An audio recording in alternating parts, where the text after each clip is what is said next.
லைவான நேயர்களுக்கு வணக்கம். இன்னைக்கு நம்ம என்ன படம் திரைவிமர்சனம் பார்க்க போறோம் அப்படின்னா கூரன் படத்துல யார் யாரெல்லாம் நடிச்சிருக்காங்கன்னு பார்த்துடலாம். SAC, YG Mahendran, Balaji Sakthivel, Indraja Shankar, Sathyan, George Marian. அப்புறம் இந்த படத்தை யார் இயக்கி இருக்கிறாங்க, யார் மியூசிக்னு பார்த்தோம்னா நிதின் விமுபதி அவர் வந்து இயக்கி இருக்காரு. மியூசிக் வந்து பார்த்தோம்னா சித்தார்த் விபின் அவர் வந்து பண்ணியிருக்காரு. எஸ்ஏசி சார் கிட்ட உதவி இயக்குனராக இருந்த விக்கி அவர் தான் வந்து இந்த படத்தை வந்து தயாரிச்சிருக்காரு. இப்போ இந்த படத்தினுடைய கதையை நம்ம பார்க்கலாம். கூரன் படத்துல வந்து பார்த்தங்க அப்படின்னா எஸ்ஏசி வந்து கூரன் படத்துல வந்து எஸ்ஏசி வந்து வழக்கறிஞரா வந்து இருப்பாரு. அவரு ரொம்ப நாளாவே வந்து கோர்ட்டுக்கே வந்து போக மாட்டாரு. அதுக்கப்புறம் எதனால கோர்ட்டுக்கு போறாரு அப்படின்னா இந்த படத்தினுடைய வந்து கதை முக்கியமா வந்து பார்த்தோன்னா மனிதனுக்கு தான் வந்து எமோஷனல் இருக்குமா, அதாவது ஒரு குடும்பத்துல ஒருத்தர் இழந்துட்டோம் அப்படின்னா எல்லார் மனிதருக்கும் வந்து பார்த்தீங்கன்னா எமோஷனல் இருக்கும். அந்த எமோஷனை வந்து பார்த்தோன்னா இந்த இயக்குனர் வந்து ஒரு டாக் கிட்ட வந்து காமிச்சிருக்காரு, அதாவது ஒரு நாய்கிட்ட வந்து அந்த எமோஷனல் வந்து காமிச்சிருக்காரு. இதுதான் முழுக்க படத்தினுடைய கான்செப்ட். அதாவது ஃபர்ஸ்ட் ஹாஃப்லேருந்து செகண்ட் ஹாஃப் வரைக்குமே இதுதான் வந்து கான்செப்ட். இதுக்கப்புறம் என்ன நடக்குது அப்படின்னு தான், அதாவது அந்த டாகுக்கு ஒரு எமோஷனல் வந்துடுது. அந்த எமோஷனல் வந்துட்ட உடனே கதை நகர்றது தான் இந்த படம். ஸ்டார்டிங்கே வந்து பார்த்தோன்னா 2 டாக் வந்து நடந்து வரும். அதாவது ஒரு தாய் டாகும் அதனுடைய குட்டி டாகும் வந்து நடந்து வரும். நடந்து வரும்போது ஒரு ஜீப் வந்து பார்த்தோன்னா அந்த குட்டி டாக் வந்து அந்த வண்டிக்காரன் வந்து சாகடிச்சிருவான். காவல் நிலையத்துக்கு போயிட்டு எப்படி வந்து அந்த எமோஷனலை காட்டுதுன்னு சொல்லிட்டு இயக்குனர் வந்து அவ்வளோ தத்ரூபமாக வந்து படத்தை வந்து காட்டியிருக்காரு.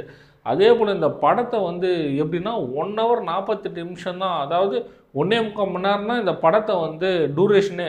அதனாலே அவ்வளோ இன்ட்ரெஸ்ட்டாக வந்து படம் வந்து இருக்குது ஃபர்ஸ்ட் ஹாஃப்லேருந்து செகண்ட் ஹாஃப் வரைக்கும். இந்த டாகினுடைய எமோஷனல் வந்து நம்ம பார்க்கும்போது உண்மையிலே ஒவ்வொருத்தருடைய கண்கள் வந்து பார்த்தோம்னா கலங்கிட்டே இருக்கும். அதுக்கப்புறம் எஸ்ஏசி சார் வந்து அந்த காவல் நிலையத்துக்கு வராரு. அதுக்கப்புறம் அந்த பேசுகிற விஷயங்களை காவல் நிலையத்தில் பேசுகிற நிலையில் இவர் வந்து வழக்கறிஞர் அப்படின்னு சொல்லிட்டு இவரை தொடர்ந்தே வந்து அந்த டாக் வந்து போகும். எப்படியாவது குட்டி டாக், அதாவது அதனுடைய பையனோ பொண்ணோ அதனுடைய டாகுக்கு வந்து ஒரு நீதி கிடைக்கணுன்ற மாதிரி வந்து அவர் கூடயே வந்து ட்ராவல் பண்ணிட்டு இருக்கு. இதுதான் முழுக்க கதை. அதுக்கப்புறம் பார்த்தோங்க அப்படின்னா அந்த டாகோட எமோஷனலை வந்து கோர்ட்டில் காமிக்கும் போது ஒவ்வொருத்தருடைய ஃபேஸ் பார்த்தோம் அப்படின்னா ஒரு அந்த கண் கலங்குற விஷயங்களே வந்து தெரியும். அவ்வளோ அற்புதமாக வந்து இயக்குனர் வந்து இந்த படத்தை வந்து எடுத்துகிட்டு போயிருக்காரு.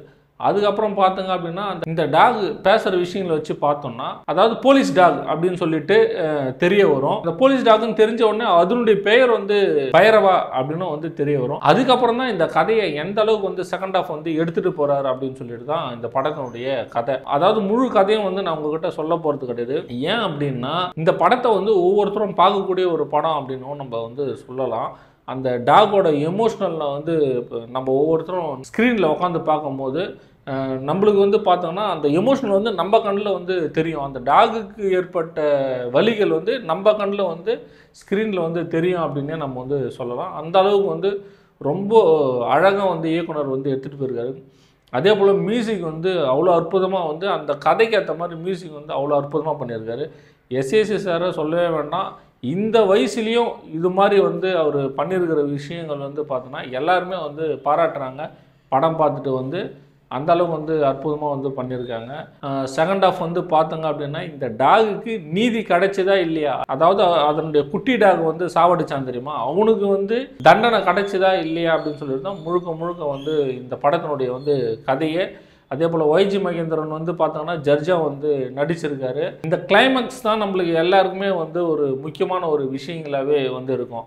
அதாவது இந்த நாய்க்கு இந்த டாகுக்கு நீதி கிடைச்சதா இல்லையா அப்படின்னு சொல்லிட்டு மக்களாகி நீங்கள் இந்த படத்தை பார்த்துட்டு வந்து கீழே வந்து கமெண்ட் பண்ணுங்கள். அதே போல் பெட் லவராக இருந்தால் கண்டிப்பாக ஒவ்வொருத்தரும் பெட் லவர் இது பார்க்கக்கூடிய ஒரு படம் அப்படின்னே சொல்லலாம். மீண்டும் அடுத்த திரை விமர்சனத்தில் சந்திக்கலாம். நன்றி.